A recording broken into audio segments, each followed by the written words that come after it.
নমস্কার।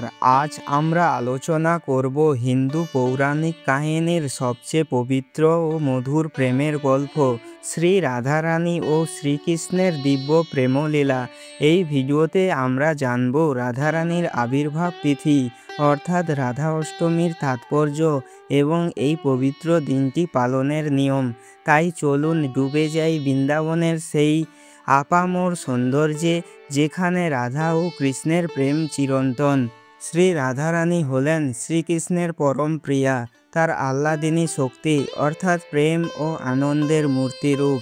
পদ্মপুরাণ ও বৈবর্ত পুরাণে বলা হয়েছে, রাধা হলেন দেবী লক্ষ্মীর অবতার এবং কৃষ্ণের শাশ্বত সঙ্গিনী।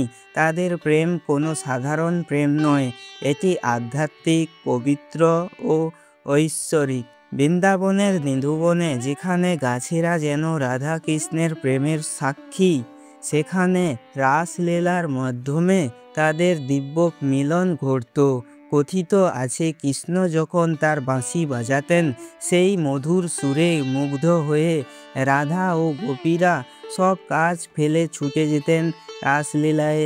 রাধারানী ছিলেন কেন্দ্রীয়, তিনি কৃষ্ণের পাশে থেকে গোপীদের সঙ্গে নৃত্য করতেন।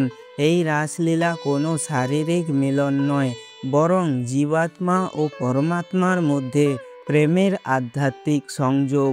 শ্রীমদ্ ভগবত মহাপুরাণে উল্লেখ আছে, রাধা ও কৃষ্ণের বিচ্ছেদের পর তারা গোলকে পুনর্মিলিত হয়েছিলেন, যেখানে প্রেম চিরকালের জন্য অমর হয়ে রইল। রাধার প্রেম ছিল নিঃস্বার্থ, তিনি কৃষ্ণের জন্য সব কিছু ত্যাগ করেছিলেন, এমনকি সামাজিক নিয়মও। তাদের প্রেম আমাদের শেখায়, সত্যিকারের ভালোবাসা হলো ত্যাগ, ভক্তি ও আত্মসমর্পণের মাধ্যমে ঈশ্বরের কাছে পৌঁছনো। জয়দেব গোস্বামী গীত গোবিন্দে রাধাকৃষ্ণের প্রেমের মাধুর্য অপূর্বভাবে ফুটে উঠেছে। তিনি লিখেছেন, রাধা বিনা কৃষ্ণ নন, আর কৃষ্ণ বিনা রাধা নন, তারা একই সত্তার দুটি রূপ। রাধা অষ্টমীর তাৎপর্য। রাধা অষ্টমী শ্রী রাধারানীর আবির্ভাব তিথি, যা ভাদ্র মাসের শুক্লপক্ষের অষ্টমী তিথিতে পালিত হয়। এটি সাধারণত কৃষ্ণ জন্মাষ্টমীর 15 দিন পরে পড়ে। পৌরাণিক কাহিনী অনুসারে রাধারানীর বর্ষণায় রাজা বৃষভানু ও রানী কীর্তিদার কন্যা হিসেবে জন্মগ্রহণ করেছিলেন। তার জন্ম ছিল অলৌকিক, তিনি যেন বৃন্দাবনের মাটিতে প্রেমের ফুল হয়ে ফুটে উঠেছিলেন। রাধা অষ্টমী ভক্তদের জন্য একটি বিশেষ দিন, কারণ এই দিনে রাধারানীর প্রতি ভক্তি প্রকাশের মাধ্যমে শ্রীকৃষ্ণের কৃপা লাভ করা যায়। বৈষ্ণব সম্প্রদায় বিশ্বাস করা হয়, রাধার মাধ্যমে কৃষ্ণের কাছে পৌঁছানো সম্ভব, তিনি ভক্ত ও ভগবানের মধ্যে সেতু। এই দিনে ভক্তরা রাধারানীর মহিমা গান করেন, শ্রী রাধিকা স্তব পাঠ করেন এবং তার বিগ্রহে ফুল, বস্ত্র, গহনায় সাজানো হয়। মন্দিরগুলোতে বিশেষ আরতি, ভজন ও সংকীর্তনের আয়োজন হয়। রাধা অষ্টমী পালনের নিয়ম। রাধা অষ্টমী পালনের জন্য কিছু সহজ নিয়ম রয়েছে, যা ভক্তরা মেনে চলেন। ব্রত ও উপবাস। এই দিনে ভক্তরা পূর্ণ উপবাস বা ফল ও দুধ দিয়ে উপবাস পালন করেন। সন্ধ্যায় আরতির পর উপবাস ভঙ্গ করা হয়। পূজা ও আরতি। সকালে গো স্নান করে রাধা কৃষ্ণের বিগ্রহকে ফুল, তুলসী, চন্দন ও ধূপ দিয়ে পূজা করেন।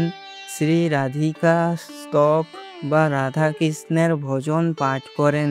ভোগ নিবেদন। রাধারানীর প্রিয় মিষ্টি যেমন ক্ষীর, রাবড়ি ও লাড্ডু নিবেদন করেন। তুলসী পাতা দিয়ে ভোগ সাজানো শুভ। কীর্তন ও ভজন। রাধাকৃষ্ণের ভজন যেমন রাধে জয় জয় মাধব দইতে বা গীত গোবিন্দের পদ গাওয়া এই দিনে বিশেষ ফলদায়ী। দান ধ্যান।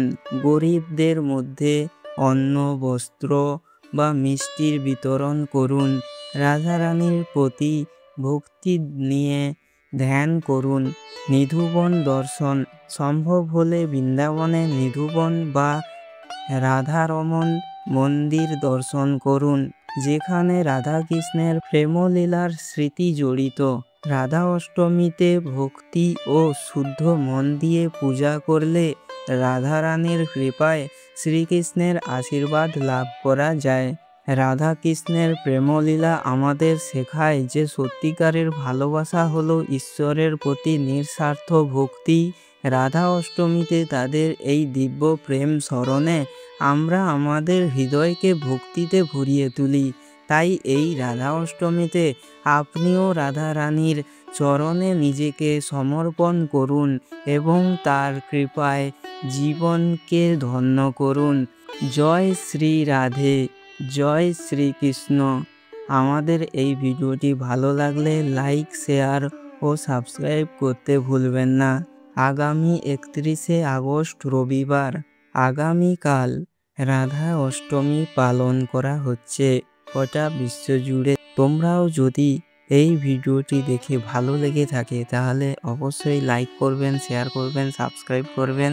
আর রাধারানীর কৃপা পেতে গেলে আগামীকাল আপনারা শ্রী রাধারানীর চরণে নিজেকে সমর্পণ করুন এবং তার কৃপায় জীবনকে ধন্য করে তুলুন। জয় শ্রী রাধে, জয় শ্রীকৃষ্ণ। আমাদের এই ভিডিওটি ভালো লাগলে লাইক করুন, শেয়ার করুন ও সাবস্ক্রাইব করতে ভুলবেন না। নমস্কার। জয় শ্রীকৃষ্ণ, জয় শ্রী রাধে রাধে।